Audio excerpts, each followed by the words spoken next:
Valorizziamo la faccia pulita dello sport, un cordiale saluto e benvenuti alla seconda puntata di questo nuovo appuntamento su Televideo Agrigento. Parliamo e parleremo ovviamente di sport, ma così come recita la nostra scritta che campeggia alle spalle, parleremo di sport inteso come strumento di valori da amare, da condividere, da rispettare e da amare. Nel nostro salotto mostreremo la faccia pulita dello sport. Non ci interessa parlare di classifica, di risultati, di tattica, di tecnica, ma appunto di valori. Lo sport visto come un'occasione di crescita, di formazione, uno strumento di solidarietà, di integrazione, di fratellanza. E questa la nostra sfida e come partner, come viaggio, come compagno abbiamo il Panathlon Club International. E allora possiamo partire con questa seconda puntata. Ovviamente subito vado a presentare gli ospiti. Partiamo da Luigi Crupia, che è il mio compagno di viaggio. Grazie Luigi. Grazie a te. Luigi, presidente del club di Agrigento del Panathlon. Adesso andiamo a vedere gli altri ospiti. Eccoli qui alla mia sinistra. Abbiamo l'avvocato Maurizio Timineri, un concentrato di cariche. Lui è dirigente della Federazione Italiana Vela, ma anche genitore. Perché genitore? Lo spiegheremo più avanti, perché questa puntata sarà in particolare dominata dall'argomento che riguarda la Carta dei doveri del genitore nello sport, che è stato presentato sabato scorso a Courmayeur nel corso di un convegno internazionale organizzato dal Panathlon. E più avanti avremo in collegamento telefonico il presidente del Panathlon International, Giacomo Santini. Vado ancora con gli ospiti. Abbiamo un parterre molto qualificato. Ecco, dopo l'avvocato Maurizio Timineri abbiamo la dirigente scolastica Patrizia Pilato, che guida l'Istituto Fodera di Agrigento. Grazie per essere qui con noi. Grazie a lei. E poi abbiamo Francesco Vertani, che è rappresentante della consulta provinciale studentesca del Fodera di Agrigento. Con loro parleremo ovviamente dei valori dello sport, in particolare, come dicevo in apertura, ci soffermeremo su questo decalogo, sulla carta dei doveri del genitore nello sport. Ma prima di tuffarci, di entrare nel vivo della trasmissione, ovviamente noi ci occupiamo di valori, però non sempre appunto i valori dominano. Quanto è accaduto domenica a Palermo, gli scontri tra tifosi rosanero e tifosi laziali, che non hanno ovviamente nulla a che vedere con lo sport. Ci sono stati dei feriti, c'è un ferito grave, 8 persone arrestate. Ecco, questo ovviamente è la negazione dello sport. Vorrei fare un breve giro con gli ospiti e poi entriamo nel vivo della trasmissione. Luigi, allora questi episodi ci raccontano davvero che lo sport ha bisogno di una bonifica, che bisogna lavorare, ecco, sul terreno dei valori. Guarda, grazie sempre innanzitutto per la possibilità che ci stai dando come Panathlon Agrigento per poter parlare di questi argomenti.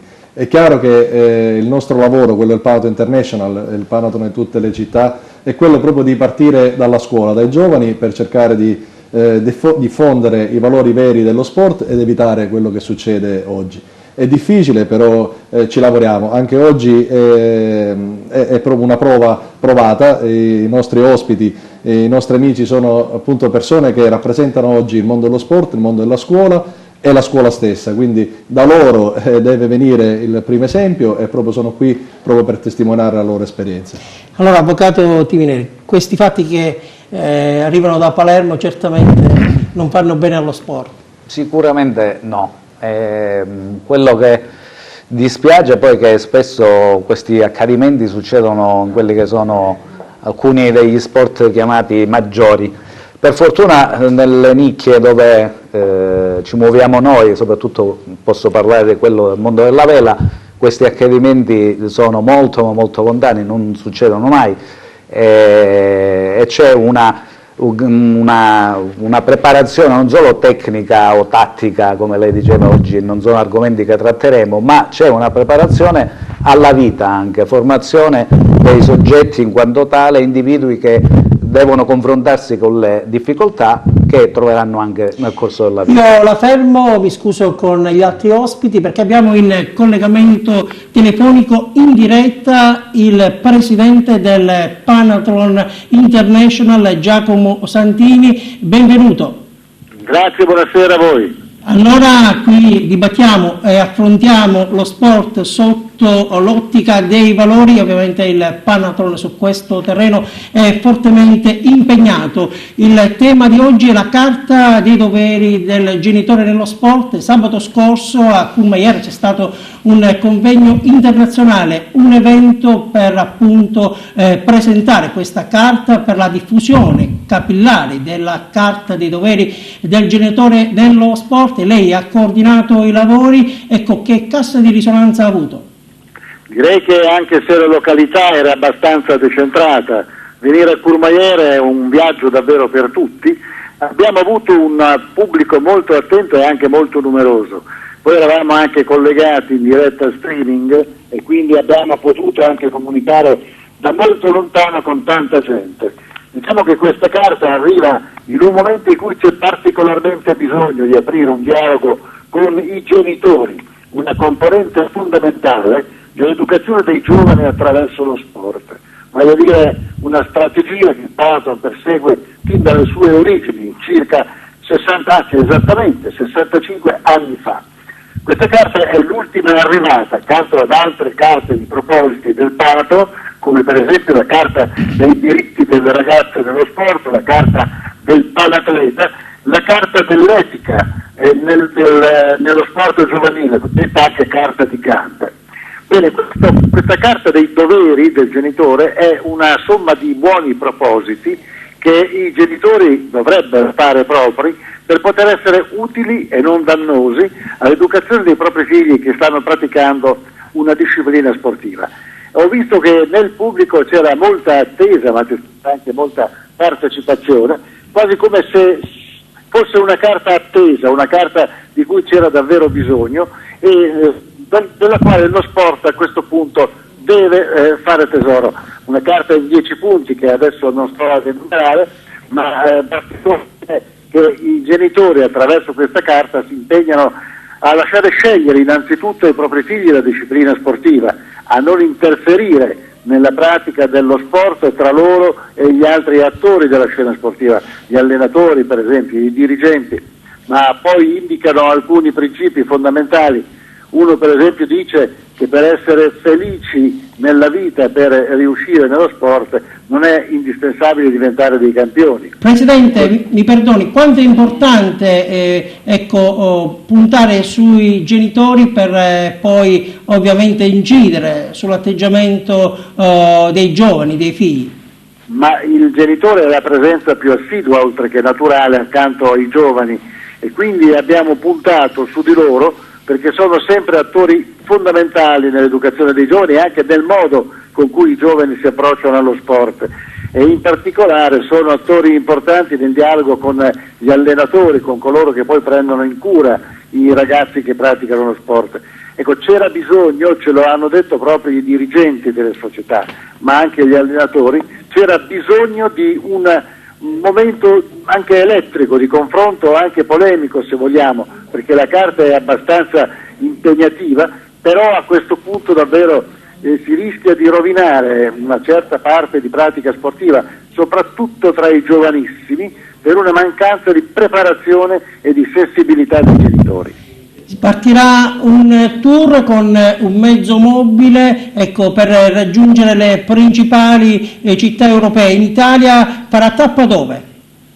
In Italia vi sono circa 30 tappe, ancora non abbiamo un itinerario preciso perché stiamo aspettando le prenotazioni da parte dei Panathlon, dei club del Panathlon. È un tour che dovrebbe servire anche per ricordare gli altri valori che il Panathlon porta avanti, la correttezza nello sport, il senso etico che bisogna avere, ma soprattutto anche l'utilità dello sport nella formazione e nella crescita dei giovani, non come strumento per l'affermazione di campioni o per andare a cercare le vittorie, ma soprattutto come integratore nella preparazione psicofisica alla vita tutta. Presidente, la lascio per un attimo al presidente del club di Agrigento, Luigi Tropia. Grazie. Giacomo, grazie per l'intervento. Ciao Luigi, grazie a te. Ciao, grazie. A nome di tutto il Panathlon, in bocca al lupo per il lavoro che avrai da fare in questi giorni. Che avremo da fare, caro Luigi, perché il Panathlon International poggia in maniera fondamentale su tutti i club, anche i più lontani. Grazie allora Presidente Grazie, per il contributo. Grazie. Buon lavoro, grazie. Allora ringraziamo Giacomo Santini, Presidente del Panathlon International, per questa sua testimonianza, per questo suo contributo nella nostra trasmissione. Abbiamo parlato della Carta dei doveri del genitore dello sport, ma continueremo a farlo ovviamente in maniera più dettagliata più avanti. Andremo a vedere quali sono i 10 punti della Carta, ma io sono in debito con Patrizia Pilato sul primo giro, che la domanda riguardava i fatti e gli episodi di cronaca che provengono da Palermo. Ma indubbiamente abbiamo assistito a delle scene orribili che nulla hanno a che vedere con lo sport.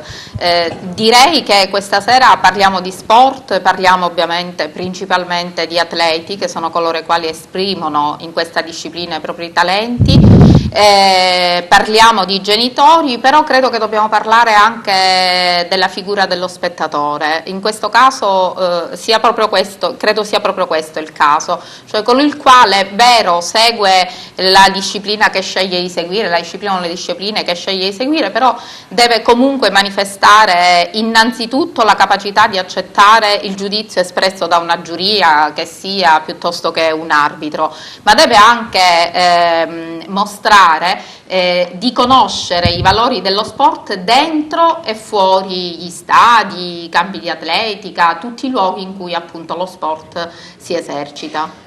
Francesco Vertani, rappresentante della consulta provinciale studentesca del Foderà di Agrigento, un ex calciatore. Ecco, da giovane vedere queste immagini e apprendere queste notizie, certamente che effetto fanno?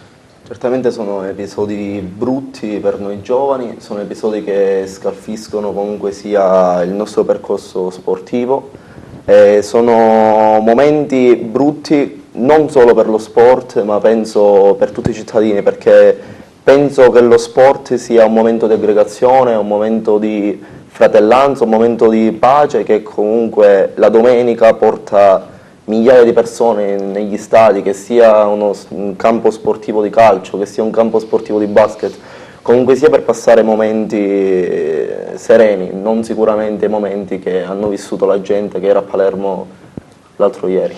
Bene, chiudiamo questa parentesi, questa brutta pagina, tuffiamoci nei valori, parliamo appunto della Carta dei doveri dello giovane, del genitore nello sport. Prego la regia di mandare in onda la prima parte dell'intervento di una relatrice al congresso internazionale che si è tenuto a Courmayeur, di cui faceva ha parlato poco fa il presidente del Panathlon International Giacomo Santini. Così vediamo quali sono i primi 5 punti, poi torniamo in studio, facciamo una riflessione, poi più avanti seguiremo anche, andremo a conoscere gli altri 5 punti. Allora prego la regia di mandare in onda la prima parte.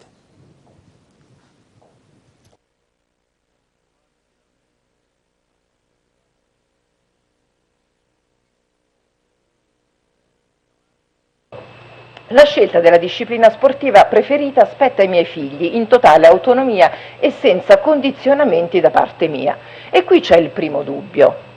Ma siamo sicuri che noi genitori non condizioniamo i nostri figli? Quello che manca più spesso, e direi che non riguarda soltanto lo sport, ma molti ambiti della relazione genitore-figlio, è una domanda, è chiedere loro cos'è che vorrebbero fare, cos'è che ti piace. Il secondo articolo, il secondo dovere, Dice: mio dovere è verificare che l'attività sportiva sia funzionale alla loro educazione e alla loro crescita psicofisica, armonizzando il tempo dello sport con gli impegni scolastici e con una serena vita familiare. Se lo sport, se l'attività sportiva deve essere uno degli ambiti di crescita e di sviluppo dei nostri figli, cerchiamo di evitare di farlo diventare un luogo di nevrosi, invece di finisci i primi compiti, se no poi non andiamo a nuoto, o al contrario studia fino a mezzanotte perché siamo stati in piscina fino a una determinata ora. Ecco, l'armonia forse è un qualche cosa che sicuramente nel nostro nel nostro compito genitoriale è qualcosa che dobbiamo noi, cioè un ritmo cerchiamo di darlo noi. Il terzo è: eviterò ai miei figli fino all'età di 14 anni pesanti attività agonistiche, salvo discipline formative, privilegiando lo sport ludico e ricreativo. Da dove parte questo bisogno di dover portare l'attività sportiva ad aspetti agonistici? Chiediamoci di chi è questo bisogno, se parte da noi o se parte dai nostri figli.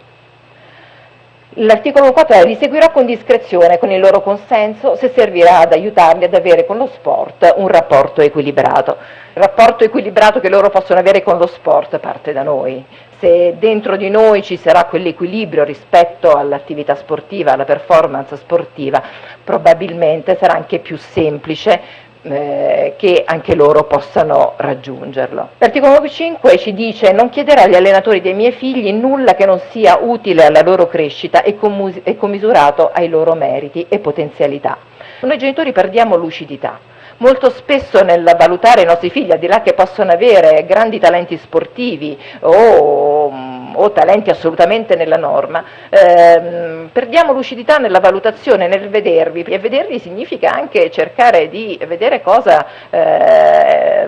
è umanamente sano, giusto che loro possano fare rispetto ai loro talenti e rispetto anche alle loro risorse, perché abbiamo parlato molto spesso di ragazzi che avevano grandi talenti ma con dentro delle sofferenze, dei disagi legati alle aspettative dei genitori, legati alla performance, legati poi lo vediamo tra poco, al concetto alla perdita, insomma, quando si perde, cosa succede quando si perde.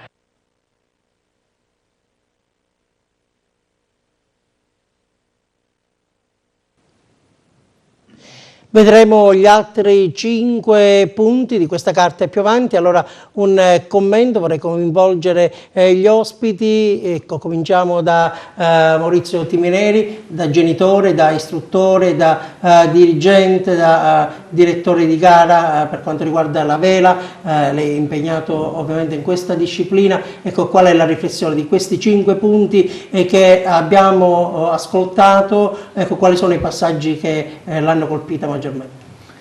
Sì, tutti punti francamente condivisibili, peraltro sono punti di cui abbiamo discusso proprio sabato scorso. Abbiamo avuto il corso di aggiornamento degli istruttori federali della 7ª zona FIB Sicilia e si è parlato proprio di didattica, di approccio dell'istruttore e dell'allenatore con i bambini o ragazzini che siano. L'unico di quei punti, di questi primi 5 punti, per il quale non sono esattamente d'accordo, o comunque non capisco bene come si concili con l'aspetto agonistico, è quello dell'attività ludica fino a 14 anni.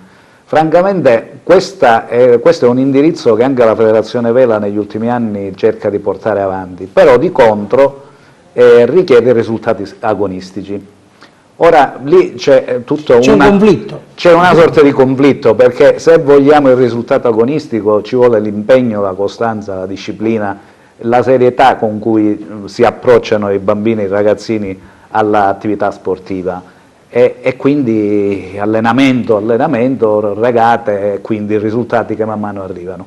Se invece vogliamo che l'approccio sia più ludico e quindi si voglia giocare e giocando imparare ad andare a vela, questo mi sta bene pure, condivido, purché parliamo di una fascia d'età che riguardi soprattutto i primi anni della scuola elementare, perché arrivare a 14 anni è un po' difficile. Tutti gli altri punti invece sono perfettamente d'accordo, Ecco, come istruttore, soprattutto come istruttore e anche come genitore. Che sta... pressione dai genitori, come genitore come si comporta? Doppio ruolo l'ho avuto negli anni passati.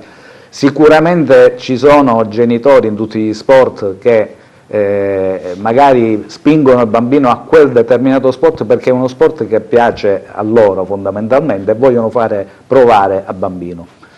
Per carità, nei corsi di iniziazione, per esempio la vela, è un primo step dove è un approccio che i circoli nautici affiliati alla federazione creano per dare l'opportunità ai bambini di conoscere questo sport, e quindi quella è una prima fase nel quale il bambino scopre diciamo, questo sport, i rudimenti.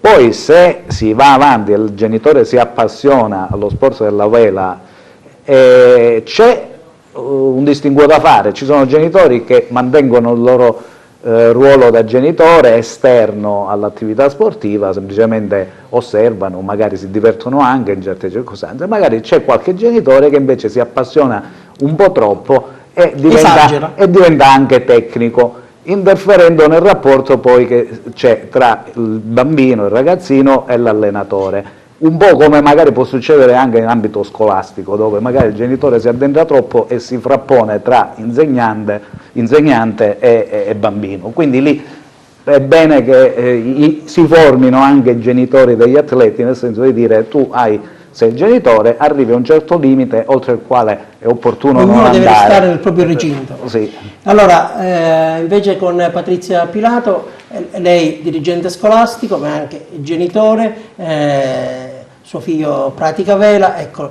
in questa doppia veste. Intanto, ecco, come si armonizzano gli impegni tra sport e scuola? Ma gli impegni tra sport e scuola devono armonizzarsi. Io trovo che siano due contesti assolutamente contigui, perché i valori universali che trasmette lo sport di fatto raccolgono per esempio concetti quali il rispetto degli altri, la capacità di lavorare in squadra, l'impegno appunto, il sacrificio, la valorizzazione individuale ma anche appunto come membro del gruppo, e sono tutte competenze ormai trasversali che l'Europa ci impone come sistema di istruzione e che noi portiamo avanti sicuramente attraverso le discipline del curricolo, ma anche promuovendo le attività sportive, perché il far parte di una squadra, ecco, già dal punto di vista sportivo insegna al ragazzo ad avere un ruolo ma contestualizzato rispetto agli altri componenti della squadra, quindi a giocare non solo e non tanto per se stesso quanto per far conseguire un risultato alla squadra, ed è assolutamente applicabile al lavoro di una classe, di un gruppo all'interno di una classe. Pertanto sono sicuramente dei valori condivisibili all'interno della scuola. Diciamo che si parla di educazione, lo sport è anche una delle forme di educazione dei nostri giovani. La scuola si fonda sull'educazione, ha come pilastro principale l'educazione. Se noi pensiamo al significato etimologico proprio del termine educare, che proviene appunto da ex ducere, cioè tirare fuori da questi ragazzi il meglio che loro sanno offrire, è chiaro che laddove c'è un talento, questo talento si può esprimere in ambito scolastico, ovviamente attraverso il conseguimento di un profitto, ma che è il risultato di un percorso fatto di impegno, sacrificio, appunto attitudini particolari, ed è assolutamente un percorso parallelo che viene fatto all'interno dello sport. Io, se devo riportare appunto l'esperienza di genitore, non posso che pensare proprio a queste, diciamo, a questo tipo di esperienza, perché l'esperienza di mio figlio è stata un'esperienza di impegno, di capacità soprattutto di razionalizzare e di organizzare l'impegno sportivo con l'impegno scolastico. Nella fattispecie mio figlio, insomma, ha concluso il percorso scolastico con una valutazione eccellente, ha fatto, devo dire, anche un ottimo percorso sportivo, perché è riuscito a vincere dei campionati regionali. Parliamo di vela. Parliamo di vela, sì. per 2 Io anni confermo consecutivi. come Sì, istruttore esatto. di suo figlio pure. Esattamente, quindi Confermato. l'avvocato Timineri lo sa, per 2 anni è stato Messo campione chiuso. regionale. Devo dire, insomma, anche grazie al modo in cui questi ragazzi sono stati avviati, anche all'inizio proprio dell'attività, quando l'avvocato l'ha curata all'interno del Club Nautico Punta Piccola, è arrivato anche mio figlio a essere convocato nella nazionale sordienti, ha avuto pure questa esperienza meravigliosa, ha vinto appunto i campionati nel 420. Poi, proprio perché la vela è uno sport di nicchia in particolare, devo dire che assieme ad altri 3 ragazzi per la prima volta ha consentito al Liceo Scientifico Leonardo di portare una propria squadra ai campionati studenteschi in Calabria proprio nella disciplina della vela. Quindi esperienze che ovviamente hanno implementato il suo processo di socializzazione. Lo hanno portato anche ad avere un'autonomia, perché lo sport, tra i tanti privilegi che dona agli atleti, credo che dia anche la capacità di auto-organizzarsi, e se noi trasliamo queste capacità anche nel mondo del lavoro, quindi la capacità di lavorare in squadra, quindi non solo nella scuola, la capacità di lavorare in squadra, la capacità di auto-organizzarsi, la capacità di capire il valore dell'altro e dove finisce la propria libertà e competenza, quindi poi traslato in campo lavorativo, e dove inizia quello dell'altro, il grado, le proprie attitudini, come esprimere le proprie attitudini. Allora devo dire che veramente lo sport è veramente come dire, un campo che non si può lasciare inesplorato, soprattutto in una certa fascia di età. Prego, avvocato. Volevo semplicemente aggiungere a quanto avevo detto prima, e con riferimento al discorso del gioco anche, che la Federazione Italiana Vela è una delle poche federazioni che ha da alcuni anni iniziato un progetto che si chiama Vela Scuola, che è un progetto ministeriale che sta dando ottimi risultati, ed è rivolto alle scuole, soprattutto elementari e medie, per reclutare, tra virgolette, e soprattutto avvicinare a questo sport tutti i bambini Bisogna amare bambine, il mare, no? giocando con degli opuscoletti che danno modo di conoscere per sommi capi questo sport. Francesco Bertani, allora ascoltiamo adesso la campana dei giovani. Come viene vissuto lo sport nell'ambito dell'attività didattica all'interno di una scuola? Assolutamente lo sport è una parte importante di un giovane alunno, sin dalla prima scuola elementare fino al quinto superiore, classe nel quale mi trovo io, ormai sono riuscita. Sicuramente lo sport aiuta a crescere non solo a livello motorio, ma aiuta a crescere anche a livello scolastico. Abbiamo avuto diversi progetti all'interno della nostra scuola e non, che hanno portato al conseguimento di grandi successi a livello provinciale, a livello regionale, che comunque sia aiutano anche un giovane ragazzo a integrarsi con il gruppo, a creare gruppi di lavoro, a capire finalmente che cos'è una squadra. La squadra poi a sua volta diventa anche una famiglia dove allargare i propri orizzonti all'interno della scuola, all'interno della società. Sicuramente lo sport è un qualcosa che serve, è un qualcosa che aiuta il giovane a crescere in tutti gli ambiti, ma naturalmente deve essere uno sport corretto e leale, che per questo serve un approccio con la scuola di un certo tipo, serve naturalmente l'aiuto familiare. Naturalmente facendo buono sport porta secondo me anche a fare buona scuola. Non ti ho dimenticato, Luigi. No, Claudio. Diamo spazio ai nostri ospiti. No, anche perché Claudio, scusami, da genitori giovani abbiamo solo da apprendere. Possiamo solo... La carta del genitore, adesso poi vedremo il secondo blocco, la seconda parte. Ecco Luigi, il Presidente Santini parlava di questo tour per le città, per le principali città metropolitane, per le principali città europee, per diffondere questa carta. A livello agrigentino il club cosa potrà fare per diffondere questa carta nelle scuole, dove, nei luoghi ovviamente dove c'è la presenza del giovane e quindi del genitore? Innanzitutto è giusto dire che questa carta, come ha detto Giacomo prima al telefono, completa un po' quelle che sono le carte del Panathon International che noi riportiamo anche nel nostro territorio, e in particolare sono, vi faccio vedere, la carta del Panatleta, che è la carta che ogni socio del Panathon conosce a memoria e fa rispettare. E poi l'ha accennato pure Giacomo al telefono, la dichiarazione del Panathon sull'etica nello sport giovanile, la famosa lettera di Gand, sottoscritta appunto a Gand nel 2004.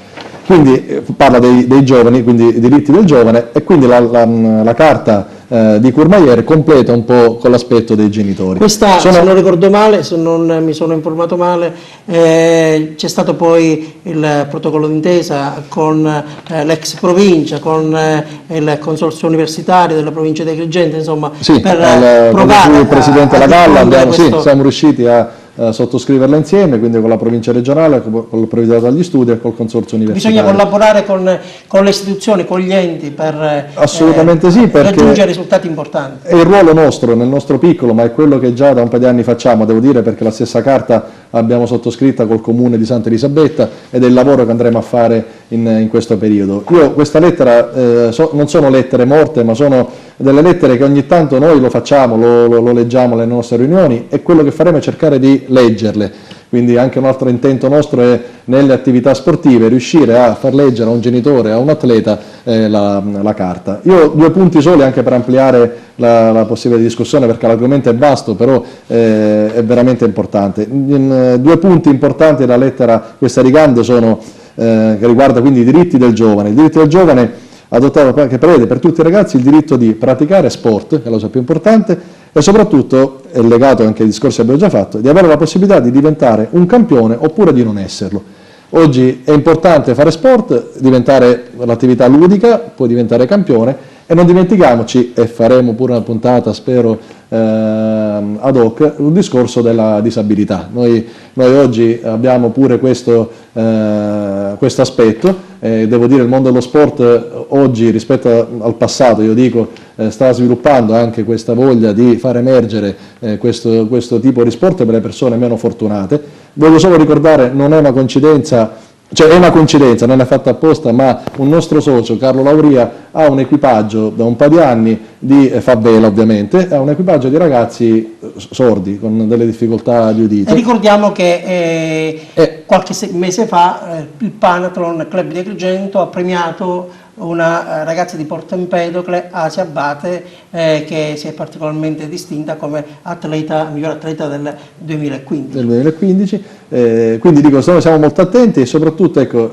i genitori, quindi mi ricollego all'argomento di oggi, devono avere la forza, e aiutato dalle istituzioni, ovviamente da tutti, per poter far fare sport anche a chi non è fortunato come noi. Volevo solo dire, per completare il discorso di Carlo, ci tengo perché un socio sta impegnando disabilità non per far emergere diversità, ma per far gareggiare i ragazzi con gli altri. Cioè, questo equipaggio partecipa alle gare normalmente con gli altri ragazzi, arrivano ultimi, penultimi. Anche questo confermo, non sempre arrivano ultimi, abbiamo fatto un campionato e sono distinti insieme a Carlo. Invece di parlare di disabilità, parliamo di abilità diverse, infatti, magari sono capacità diverse rispetto a un normodotato. Adesso possiamo vedere delle interviste che abbiamo realizzato in una struttura di Agrigento. La disciplina sportiva è il pattinaggio. Abbiamo raccolto delle interviste con i bambini.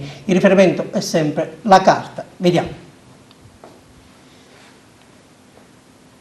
Che cos'è per te lo sport? Per me lo sport è un passatempo, ma anche per sviluppare muscoli e altre parti del corpo. Hai scelto il pattinaggio, l'hai scelto liberamente o sono stati i tuoi genitori a indirizzarti? Io liberamente. Una volta l'allenatore è venuto a scuola. Mi è piaciuto e sono venuto qua. Sei contento? Sì, molto. Per me lo sport è divertirmi con i compagni, fare muscoli e avere rapporti simpatici con l'allenatore. Hai scelto di pattinare liberamente o qualcuno ti ha indirizzato, i tuoi genitori, degli amici? No, liberamente, per questo liberamente. Tu pattini per vincere o c'è un altro motivo per cui pattini? In realtà sono per due motivi, perché voglio vincere e pure perché mi piace pattinare, è divertente e pure stare in confidenza con questi ragazzi. Per me lo sport è divertente, è un passatempo e per me fa trovare pure nuovi amici. Perché hai scelto di pattinare? Perché a me sembrava che era bello e adesso l'ho provato e mi piace tanto. Hai incontrato nuovi amici qui? Sì. Come sono i bambini che pattinano? Bravi. Gloria, per te è importante vincere oppure anche partecipare? Per me è partecipare e pure divertirsi.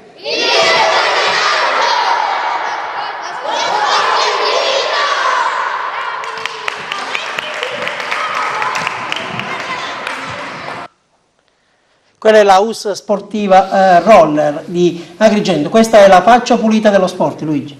Giusto Claudio, grazie per questo contributo, perché questo è naturale, è molto naturale, quindi viene direttamente dalla voce dei bambini.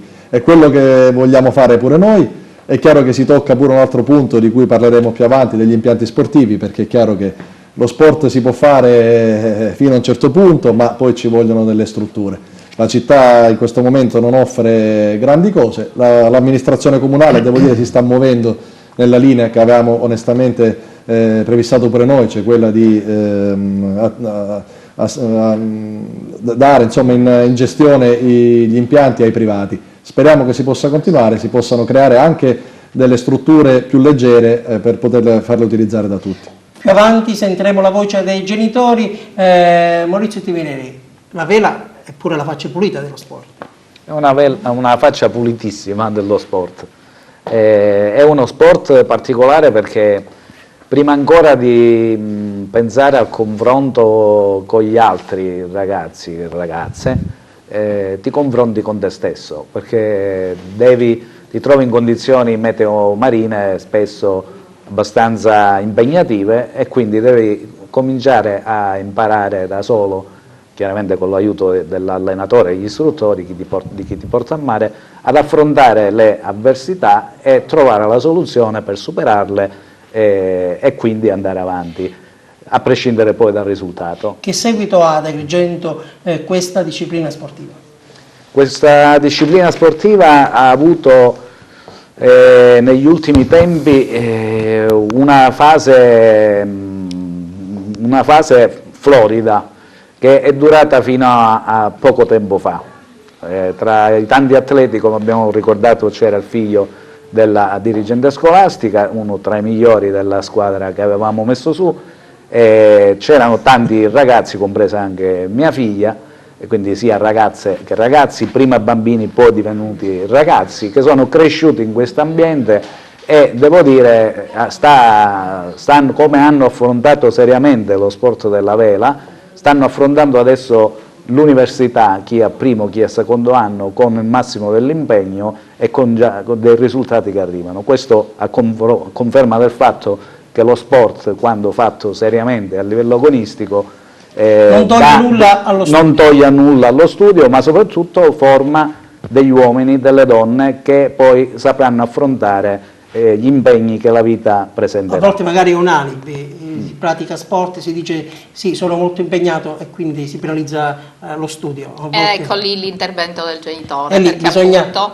è fondamentale in questo caso il ruolo del genitore, quello di non sostituirsi al ragazzo né appunto in qualità di atleta né in qualità di studente, ma aiutarlo a mediare nell'organizzare appunto i tempi di studio, quelli dedicati allo sport, facendo in modo che appunto si possano conciliare, perché si possono conciliare la capacità di auto-organizzarsi, la capacità di gestirsi anche in maniera autonoma, ripeto, sono delle competenze che si acquisiscono a scuola, si acquisiscono con lo sport, forse si acquisiscono meno quando i genitori invece assumono la figura della mamma chioccia o del papà fin troppo protettivo. Non sono figure ovviamente che agevolano la crescita di un ragazzo in generale, né nello sport e comunque neanche nella vita. Bisogna sempre essere capaci di mediare. Nella scelta della disciplina lei ha indirizzato suo figlio oppure... Diciamo che mio figlio è stato seguito particolarmente da mio marito. Nella scelta della disciplina devo dire che lo abbiamo di fatto avvicinato a questo mondo, perché ci sembrava davvero una disciplina completa, nel senso che appunto, come diceva già l'avvocato Timineri, i ragazzi impegnati alla vela intanto conducano delle gare individuali, laddove appunto viene chiesto loro anche una certa capacità di porre in essere strategie di gara, di gestire percorsi, quindi di fare delle scelte. E oggi è fondamentale insegnare ai ragazzi a fare delle scelte e a risolvere i problemi. Se noi guardiamo oggi la buona scuola, devo assolutamente intervenire anche in questa qualità, perché se noi guardiamo oggi la buona scuola, un pilastro della buona scuola è fondato sulle capacità del problem solving, sulle competenze legate al problem solving. Devo dire che appunto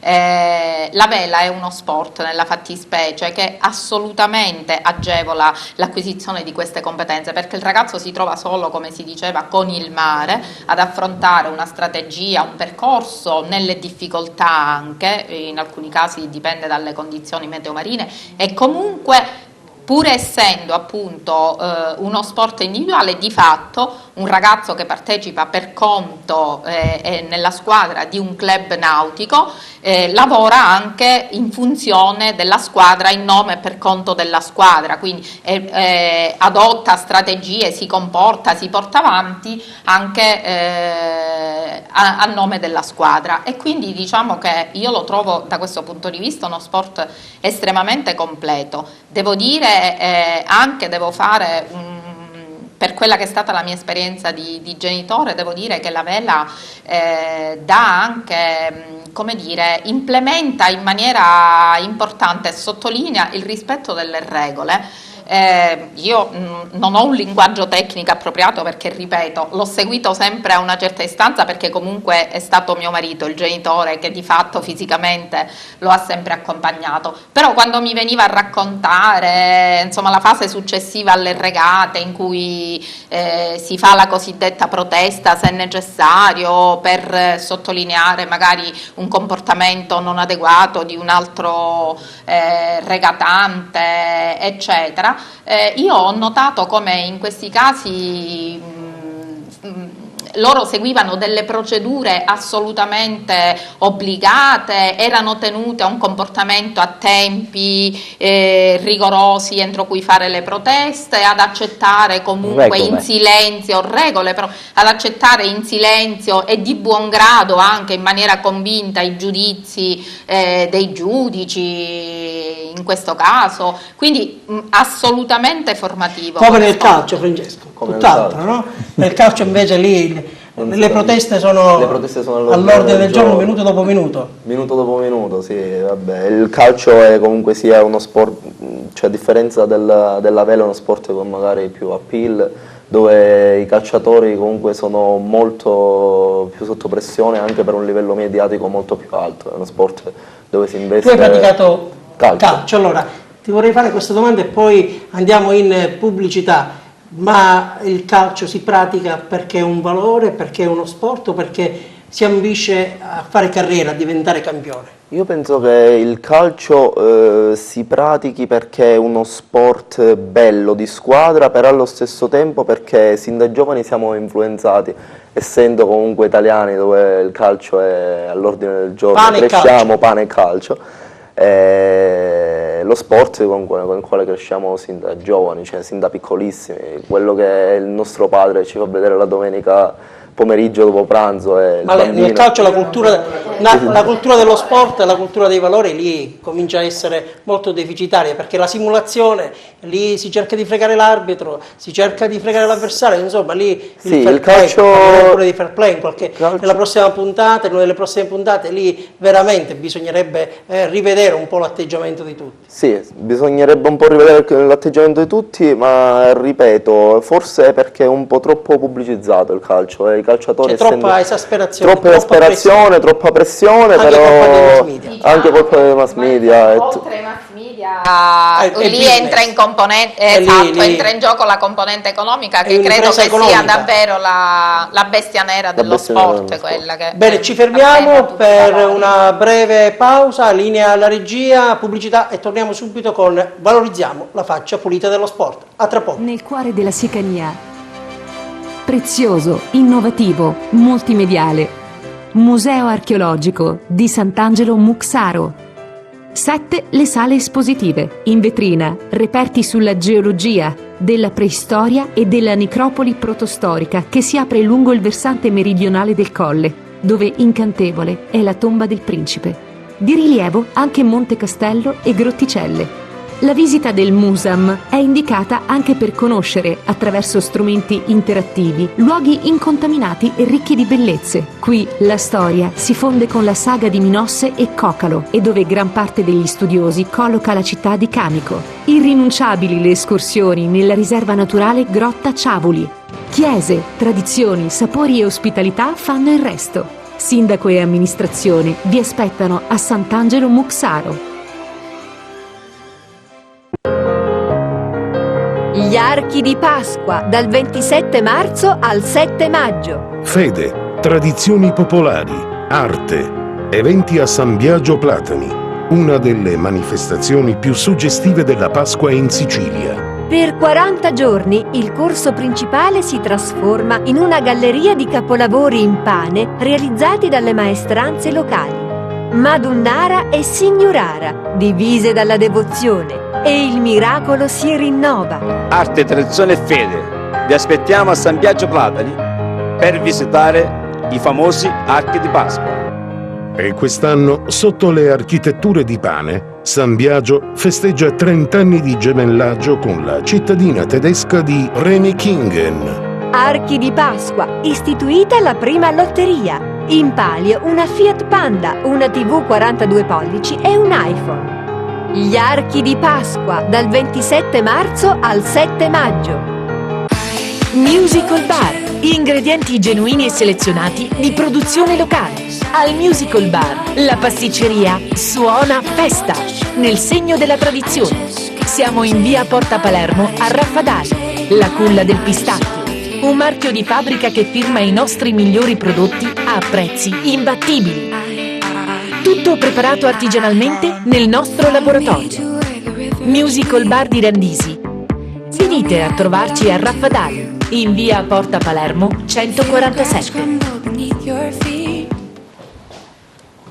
Bentornati alla seconda parte di Valorizziamo la faccia pulita dello sport. Possiamo tornare subito a Courmayeur per vedere la seconda parte, il blocco che riguarda gli altri 5 punti della carta dei doveri del genitore nello sport. Allora, se la regia è pronta, possiamo vedere questa seconda parte.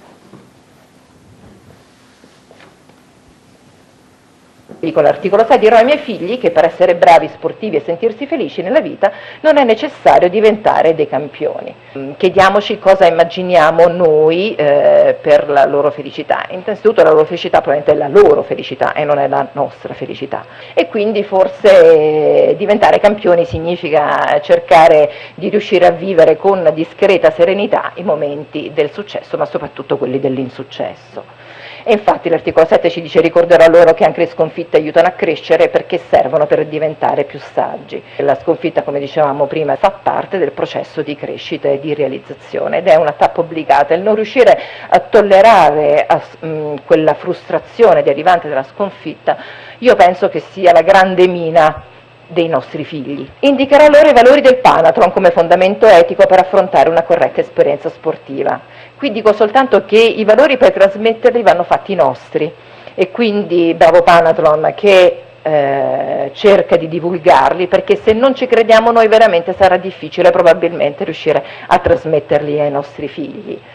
E allora ritorno a casa, mi dice l'articolo numero 9, non chiederò se abbiano vinto o perso, ma se si sentono migliori ne chiederò quanti gol abbiano segnato o subito o quanti record abbiano battuto, ma se si siano divertiti.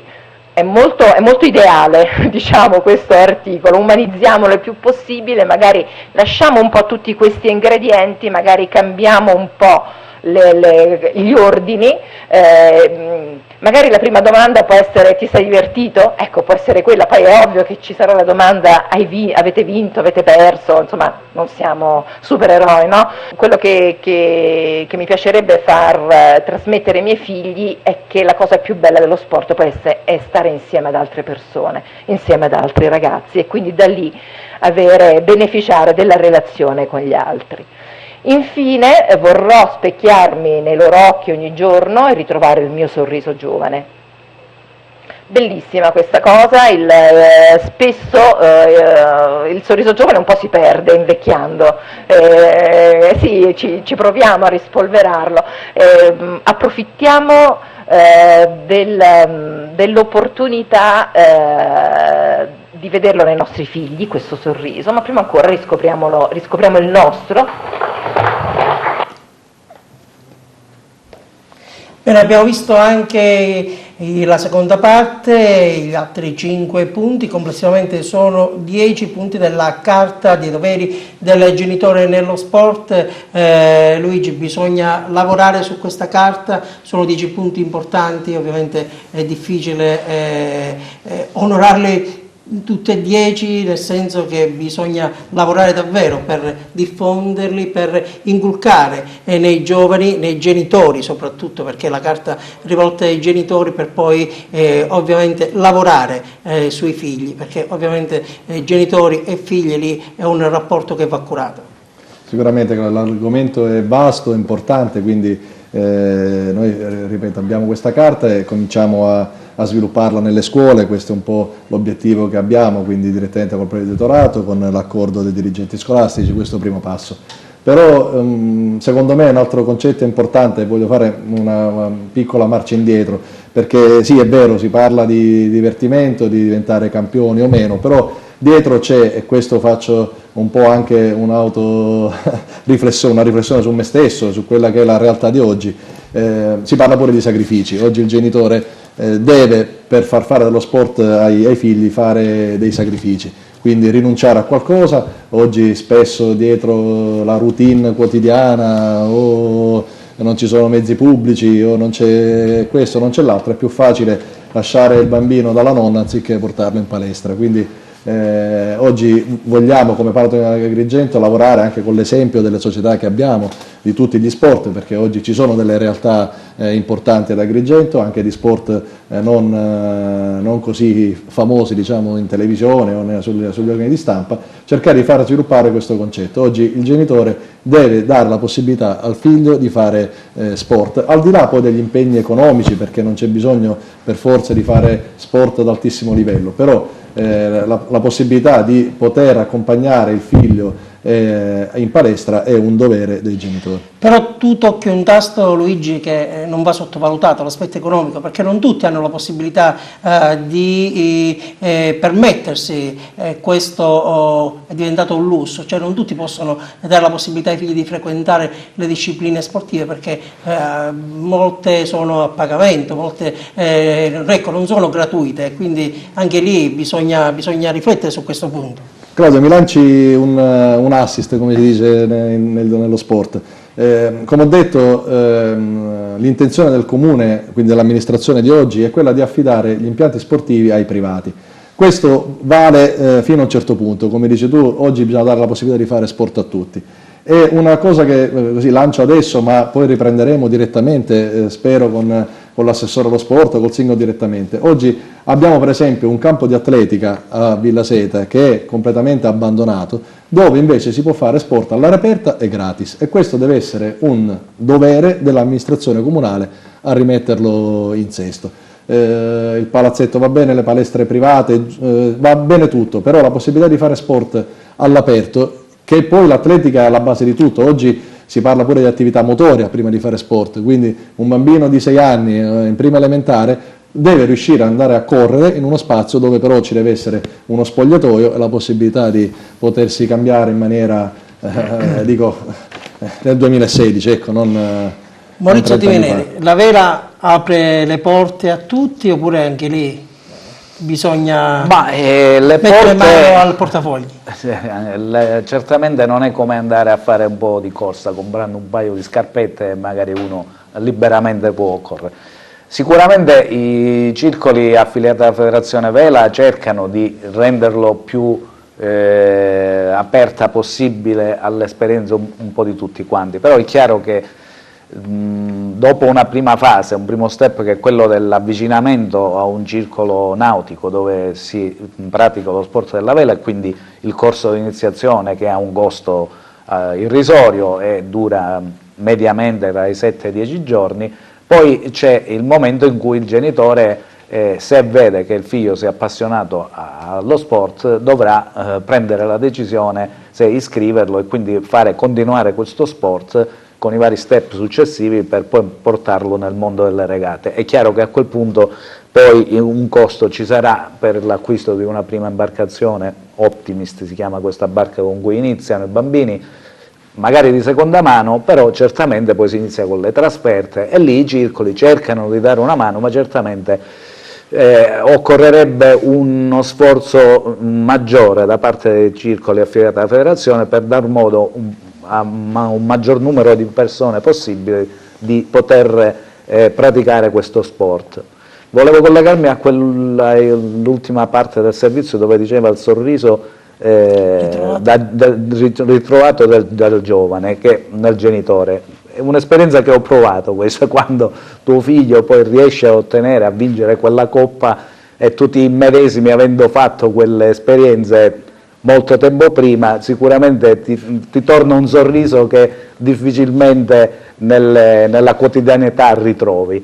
E poi un altro aspetto importante, sempre con riferimento al filmato, è quello che probabilmente bisognerebbe avvicinarsi di più al modello anglosassone sullo sport, perché in Inghilterra praticamente non spingono molto nella prima fascia di età sull'agonismo ad ogni costo, ma vanno più diciamo, su un bacino molto vasto di partecipazione di bambini e bambine e poi soltanto a un certo punto, quando poi si vede che magari la passione ha preso molto un determinato bambino, lì poi ci sarà la scelta se continuare a giocare, ed è lecito farlo, cioè divertirsi e giocare con uno sport, oppure se passare a un livello agonistico dove bisogna delineare il confine tra attività ludica e recreativa e attività quello che dicevo prima, agonistica. che è difficile andare a individuare e conciliare poi le esigenze anche di natura prettamente tecnico-sportiva e quindi del risultato.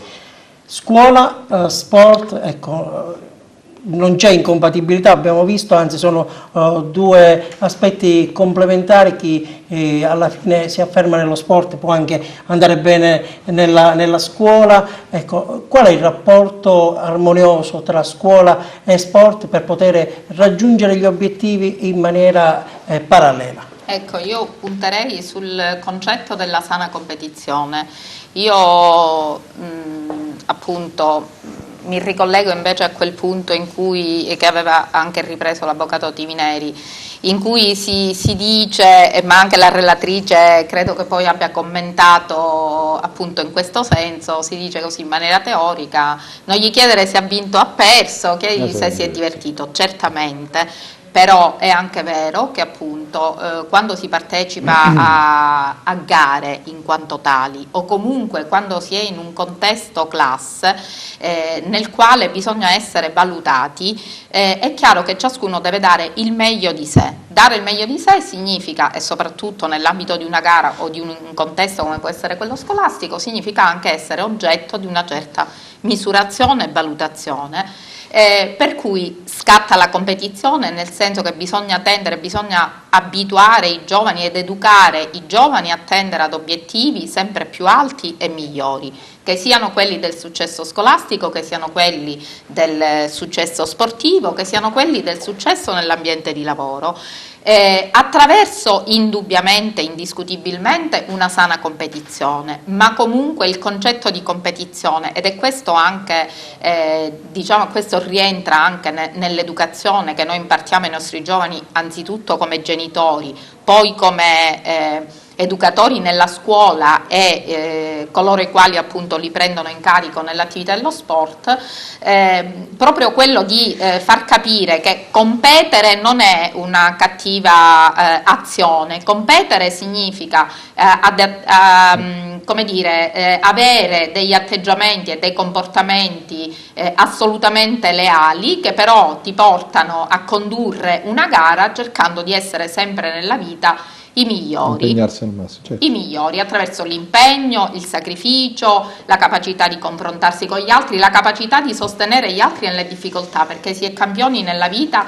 anche in questo. Noi lo vediamo a scuola, poc'anzi abbiamo citato il mondo della disabilità. Per noi un campione è anche colui il quale appunto si ferma ad aiutare il compagno caduto, diciamo lato senso, no? Che ecco, può qui essere noi abbiamo il compagno più, ecco, esattamente, la grafica, ecco, esattamente. Esattamente. È una caduta che può essere una caduta fisica, come può essere una caduta morale, come può essere una caduta per mancanza appunto anche di presupposti educativi che non tutti purtroppo i ragazzi oggi riescono ad acquisire all'interno della famiglia, perché ovviamente viviamo un momento di crisi della famiglia notevole, in cui si registrano dei vuoti affettivi notevoli, per cui i ragazzi certi principi educativi ovviamente oggi sempre meno li raccolgono dalla famiglia, e quindi cerchiamo di intervenire noi come scuola e di far capire appunto ai ragazzi inseriti in un contesto classe, in una comunità scolastica, che è importante sostenersi a vicenda, comunque pensando sempre al proprio progetto di vita, al fatto che devono comunque raggiungere un obiettivo che per loro deve essere il migliore obiettivo. Francesco, per quanto riguarda lo sport e il tuo rapporto con la famiglia?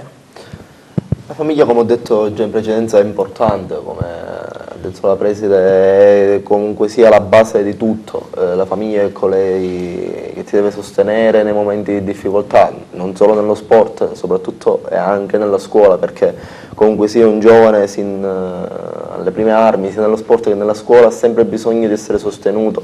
Ci saranno, come è capitato a tutti, mi ci mette prima persona io, momenti difficili, momenti che si devono affrontare. Sicuramente un bambino, ma anche un ragazzo, ha bisogno sempre di un sostegno più grande, un sostegno che però deve essere un sostegno costruttivo, perché magari alle volte come capita spesso comunque, si riscontrano esempi di genitori che incitano il figlio a migliorare, però in una maniera sbagliata, a migliorare nello sport in una maniera sbagliata, a migliorare a scuola in una maniera sbagliata, in una maniera sleale. E se si deve fare crescere il messaggio comunque sia di uno sport, di una scuola pulita, di una scuola leale, di uno sport leale, il genitore deve impartire insegnamenti. È una sconfitta doppia per crescere, per maturare. Certo, serve. Magari anche un brutto voto in pagella o un secondo posto a delle gare alcune volte servono per arrivare primi in molte altre gare. Bene, adesso possiamo ascoltare un altro blocco di interviste, questa volta ai genitori. Abbiamo ovviamente fatto delle domande con Giovanna Neri, ovviamente in riferimento sempre alla carta dei doveri del genitore nello sport. Vediamo. Siete stati voi genitori a indirizzarli o è stata una loro scelta libera? Veramente è stata una loro scelta, ma noi l'abbiamo condivisa, anche perché riteniamo che il pattinaggio sia uno sport particolarmente interessante, favorisce movimenti armonici e favorisce uno sviluppo coordinato del corpo, per cui non ci siamo opposti, anzi l'abbiamo assecondato. Cosa raccomanda ai suoi figli tutte le volte che vengono per allenarsi a pattinare? Come in tutti gli sport l'elemento fondamentale è il sacrificio, bisogna superare lo sforzo, superare le difficoltà, cercare di migliorare senza nessuna pretesa. È stata una scelta libera di Dario, è stato coinvolto dal nostro allenatore qui a scuola con gli altri compagni e poi ha continuato, adesso fa le gare, partecipa alle gare anche con buoni risultati e si diverte soprattutto. Pensate che ci possano essere delle insidie, doping, qualcosa che possa nuocere alla crescita dei ragazzi? No, assolutamente, è un ambiente sano, fatto di persone per bene, uno sport ancora molto genuino, non inquinato da situazioni che coinvolgono altri sport. Ci sono delle raccomandazioni particolari che fate a Dario prima degli allenamenti? Sempre caschetto in testa e poi allenarsi con serietà. Che deve essere tranquillo, che alla fine è uno sport, un gioco, non deve essere una cosa forzata. Bello che lui è felice, interessa solo questo. Quali sono i valori di questo sport? I valori di questo sport sono la forza, rafforza il carattere secondo me di un bambino. E qual è il ruolo dei genitori rispetto all'attività sportiva che svolge tuo figlio? Il nostro ruolo è semplicemente di incoraggiarlo e comunque nelle gare magari se perde di non restarci male, perché comunque alla fine è un gioco. Hai notato qualche cambiamento in tuo figlio da quando pratica questo sport? È un po' più sicuro di sé. Secondo te qual è il ruolo dei genitori negli allenamenti, nell'attività sportiva dei figli? Stare sempre con loro, sostenerli, dargli forza e insegnargli cos'è lo sport. Tuo figlio ha scelto liberamente questa disciplina o è stato indirizzato da qualcuno, da voi genitori? No, è stato lui che ha scelto di iniziare questa attività sportiva. E secondo te è una disciplina che aiuta a crescere? Certo, come tutti gli sport. Cosa raccomandi a tuo figlio prima di ogni allenamento, di ogni gara? Di impegnarsi. Non è importante vincere, ma quando impegnarsi e dare il meglio di se stesso. Qual è la vittoria più grande dei tuoi ragazzi? Dobbiamo premettere una cosa, che chi fa lo sport educa, li fa crescere bene, non fumano, non prendono droghe, vanno benissimo a scuola, perché una delle cose principali che noi dobbiamo inculcare ai ragazzi è quello di comportarsi bene e crescono bene. Questo è lo sport, lo sport deve essere formazione dei giovani. Chi ha la fortuna di fare lo sport fino ad una certa età, io spero sempre per tutta la vita come l'ho fatto io, credetemi, cresceranno delle buone e ottime generazioni. L'istruttore, l'ultimo intervistato, era Gerlando Trubia. Allora, prima di chiudere, Luigi, cosa possiamo dire? Questo istruttore è stato a Courmayeur, conosceva già la carta, no? Fa piacere sentire questi commenti, quindi dico, siamo anche in una società evoluta, quindi io credo che alcune cose sono già insite un po' nelle attività che facciamo ogni giorno, però è importante continuare a lavorare, noi come Panathlon faremo il nostro dovere, le istituzioni pure, quindi credo che siamo sulla strada giusta per cercare appunto anche di far crescere questi giovani anche al di fuori di alcune devianze che anche noi come Panathlon trattiamo spesso, per cercare di tirarli fuori da quelli che sono appunto problemi della società di oggi. Bene, possiamo fermarci qui per questa seconda puntata di Valorizziamo, la faccia pulita dello sport. Torneremo lunedì puntualmente sempre alle ore 21. Io ringrazio i miei ospiti, ringrazio l'avvocato Maurizio Timineri, grazie. Grazie a voi per l'invito. Ringrazio la dirigente scolastica Patrizia Pilanto, che guida Michele Foderà. Grazie anche a Francesco Bertani, che è responsabile provinciale della consulta studentesca del Foderà. Ovviamente ringrazio sempre Luigi Tropia, presidente del club Panathlon di Agrigento. Noi ovviamente ci vediamo lunedì. Un attimo, ti rubo l'ultimo minuto. Prego. Volevo simbolicamente consegnare ai miei ospiti, lo farò dopo, una collana del Panathlon International di 4 volumi, parla di diritti umani, società, olimpismo, giovani, scuola, medicina, fair play, sponsor, doping, comunicazione, diritto e associazionismo. È un po' tutti gli argomenti che il Panathlon International tratta, ho piacere poi di farne dono. Ecco, simbolicamente lo può fare uno scambio con Patrizia Pilato. Posso? Sì, prego. Grazie. Grazie davvero, ne faremo tesoro nella nostra biblioteca. Grazie Bene, mille. con questo scambio ci possiamo fermare, grazie, arrivederci, a lunedì prossimo.